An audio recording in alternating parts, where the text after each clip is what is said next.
જય શ્રી કૃષ્ણ, જય દ્વારકાધીશ મિત્રો. આજે આપણે અધ્યાય 18નો 51, 52 અને 53 એમ 3 શ્લોક સમજીશું.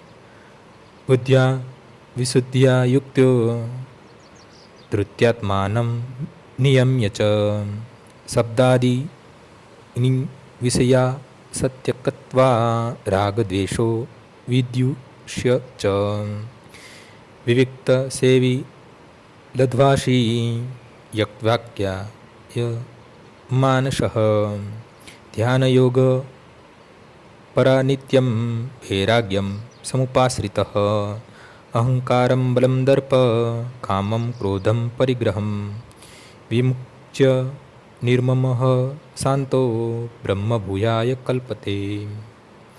પોતાની બુદ્ધિથી શુદ્ધ થઈને તથા ધૈર્યપૂર્વક મનને સંયમમાં રાખીને ઇન્દ્રિય તૃપ્તિના વિષયોનો ત્યાગ કરીને રાગ તથા દ્વેષથી મુક્ત થઈને જે મનુષ્ય એકાંત સ્થાનમાં નિવાસ કરે છે, જે અલ્પાહારી છે, જે પોતાના શરીર, મન તથા વાણીને વશમાં રાખે છે, સદા સમાધિમાં રહે છે, સંપૂર્ણપણે વિરક્ત છે, મિથ્યાહંકાર, મિથ્યા શક્તિ, મિથ્યા ગર્વ, કામ, ક્રોધ તથા ભૌતિક વસ્તુઓના સંગ્રહથી મુક્ત છે, જે મિથ્યા સ્વામિત્વના ભાવથી રહિત છે અને શાંત છે, તે આત્મ સાક્ષાત્કારના પદને પામે છે એમાં સંદેશ નથી.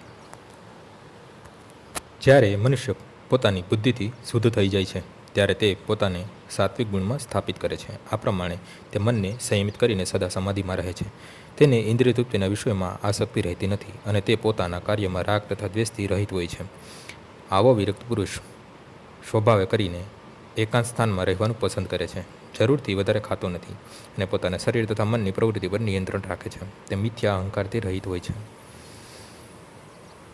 કારણ કે તે શરીરમાં આત્મભાવ રાખતો નથી. તે ઘણી દુનિયાવી વસ્તુઓનો સ્વીકારીને શરીરને ઉષ્પૃષ્ટ તથા બળવાન બનાવવાની ઈચ્છા કરતો નથી. તે દેહાત્મ ભાવથી રહિત હોવાથી મિથ્યા ગર્વ કરતો નથી.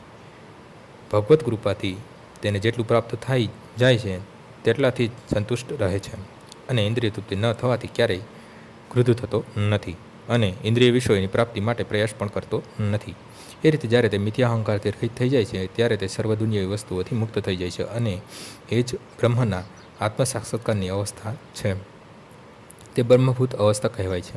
જ્યારે મનુષ્ય દેહાત્મ ભાવમાંથી મુક્ત થઈ જાય છે ત્યારે તે શાંત થઈ જાય છે અને તેને ઉત્તેજિત કરી શકતો નથી. આ વિશે ભગવદ્ ગીતામાં નીચે પ્રમાણે વર્ણન થયું છે. આપૂર્યમાણમ અચલ પ્રતિષ્ઠમ સમુદ્રમાપઃ પ્રવિશ્યંતિ યદત તદત કામા યમ પ્રવિશ્યંતિ સર્વે સશાંતિમ આપનોતિ ન કામી. જેવી રીતે સમુદ્રમાં નદીઓ નિરંતર પ્રવેશ કરતી રહે છે છતાં મનુષ્ય સમુદ્ર હંમેશા સ્થિર રહે છે, તેમ વાસનાઓના અવિરત પ્રવાહથી વિચલિત નહીં થનાર મનુષ્ય જ શાંતિ પ્રાપ્ત કરી શકે છે. પરંતુ આવી ઈચ્છાઓને સંતુષ્ટ કરવા મત્ત મનુષ્ય શાંતિ પ્રાપ્ત કરી શકતો નથી. આજનો શ્લોક અહીં પૂર્ણ થાય છે. આવતીકાલે ફરીથી સવારે 6 વાગ્યે મળીશું. જય શ્રી કૃષ્ણ.